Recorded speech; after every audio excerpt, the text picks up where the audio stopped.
ప్రతి క్షణం సమాజం కోసం మీ మిత్ర న్యూస్. ప్రభుత్వ ఆసుపత్రికి వచ్చే రోగులకు మెరుగైన వైద్యం అందించాలని మహబూబ్ నగర్ ఎమ్మెల్యే ఎన్ఎం శ్రీనివాస్ రెడ్డి సూచించారు. శుక్రవారం మహబూబ్ నగర్ ప్రభుత్వ జనరల్ ఆసుపత్రిలో తెలంగాణ మెడికల్ ఉద్యోగుల సంఘం మరియు కాంట్రాక్ట్ వర్కర్స్ సంఘం వారి నూతన సంవత్సర క్యాలెండర్ ఆవిష్కరణ సభకు ఆయన ముఖ్య అతిథిగా హాజరై ప్రారంభించారు.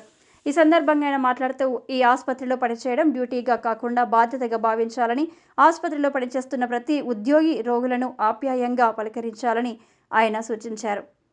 రాష్ట్రంలో మన జిల్లా జనరల్ ఆసుపత్రికి మంచి పేరు తీసుకురావాలని ఆయన చెప్పారు.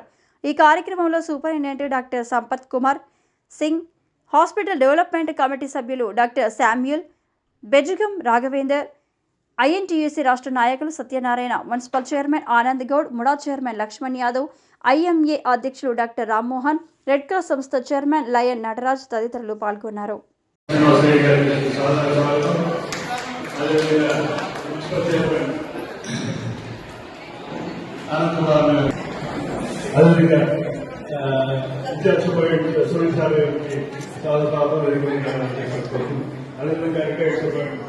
లక్ష్మణ్ కుమార్ యాదవ్ గారికి సాధారణ స్వాగతం.